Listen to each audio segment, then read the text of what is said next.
कि मकर राशि वालों के लिए सुख की प्राप्ति होगी, जो उनके संतान सुख, भौतिक सुख, अगर उनको कोई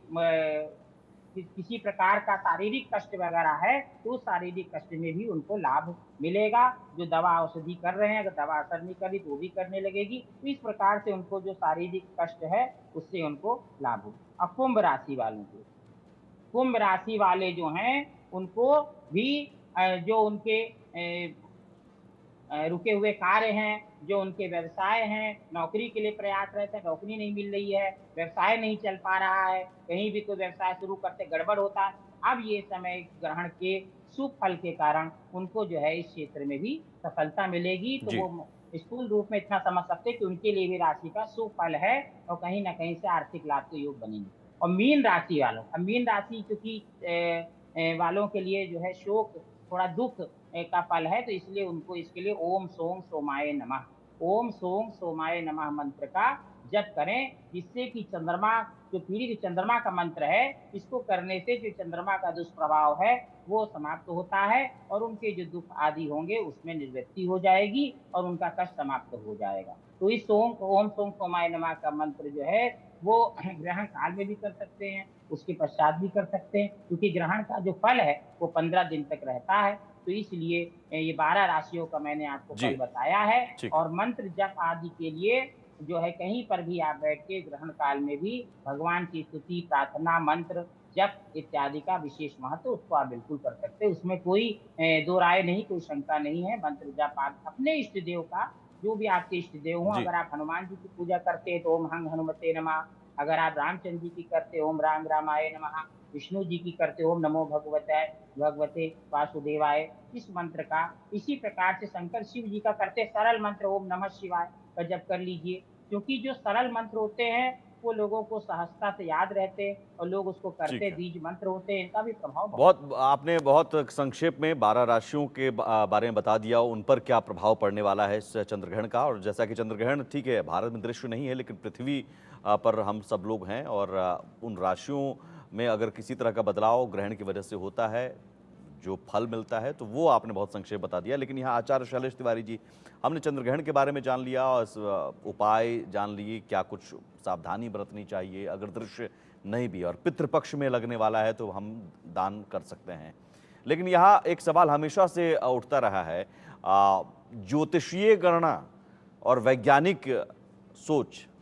यहाँ दोनों ग्रहण को लेकर हमेशा जब भी ग्रहण की बात आती है तो एक विश्लेषण दोनों चलने लगता है और दोनों एक बहस चलने लगती है कि ठीक है, हम इसे एक वैज्ञानिक तौर पर हम क्यों ना देखें, जो ज्योतिषीय तौर पर कि इसका कुछ नुकसान होगा, कुछ प्रभाव पड़ेगा, कुप्रभाव पड़ेगा। इसे लेकर आप क्या कहेंगे? क्योंकि एक तरफ हम चंद्रयान की बात करते हैं, हम चंद्रमा पर जाते हैं,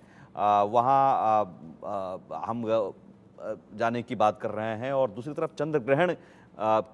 को लेकर ऐसे ज्योतिषीय बातें हो रही हैं कि कुछ असर पड़ सकता है, नेगेटिव हो सकता है। ये ज़रा समझाइए। देखिए सुमित जी, मैं विज्ञान का सम्मान करता हूँ क्योंकि मैंने भी विज्ञान पढ़ा है। मैं विज्ञान से परे नहीं हूँ, लेकिन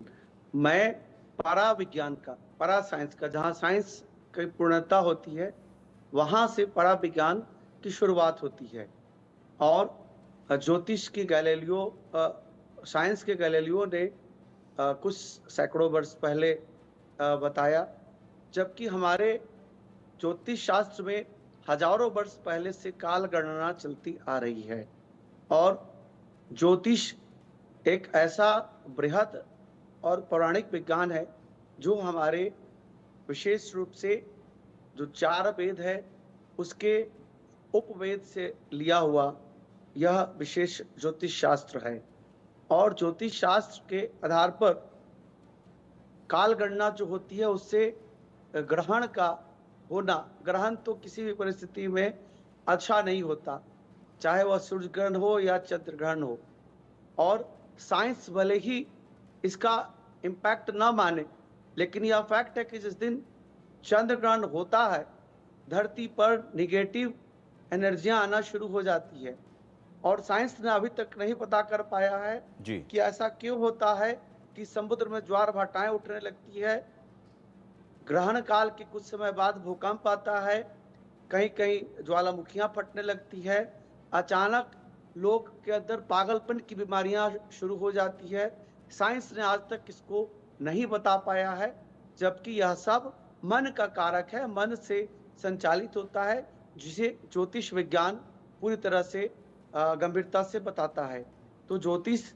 और विज्ञान दोनों जुड़ा हुआ है, लेकिन साइंस, आज का जो साइंस है हमारा डेवलप्ड है कि हम चांद तक पहुंच गए हैं, लेकिन चांद पर क्या परिस्थिति है और वहां जीवन है नहीं है अभी तक नहीं बता पाया गया है। जबकि ऐसा हमारा शास्त्रों में वर्णन है, चांद को एक तरह से हम लोग, जैसे हम मनुष्य हैं उसी तरह चंद्रमा को देवता के रूप में हम मानते हैं और चंद्रमा की पूजा की विशेष महत्ता मानी गई है। मैं तो मानता हूं कि दोनों अपने अपने जगहों पर सही है। बिल्कुल, दोनों अपने अपने जगहों पर सही है और ये विश्लेषण हमेशा से होता रहा है, लेकिन अपनी मान्यताएं भी हैं, धार्मिक मान्यताएं भी हैं और उन मान्यताओं के पीछे हमेशा आप ये नहीं कह सकते हैं कि विज्ञान ही होता है। मान्यताएं हैं और उन मान्यताओं के तहत चंद्रमा की हम पूजा भी करते हैं, उन्हें पूजते भी हैं और चंद्र ग्रहण को लेकर जो भी धारणाएं हैं वो ज्योतिषीय गणना के तौर पर हैं और यही वजह है कि हमने आप दोनों को आमंत्रित किया ताकि दर्शकों के सामने चंद्र ग्रहण अगर कल लग रहा है तो उसे लेकर कुछ आशंकाएं हैं, मन में सवाल है, तो उसका जवाब मुझे लगता है आप दोनों के जरिए मिल गया होगा। बहुत शुक्रिया आचार्य शैलेश तिवारी जी और आचार्य डॉक्टर मोहन शुक्ला जी। एक छोटा सा ब्रेक लेंगे यहाँ पर और ब्रेक के उस पार भी खबरों का सिलसिला लगातार जारी है।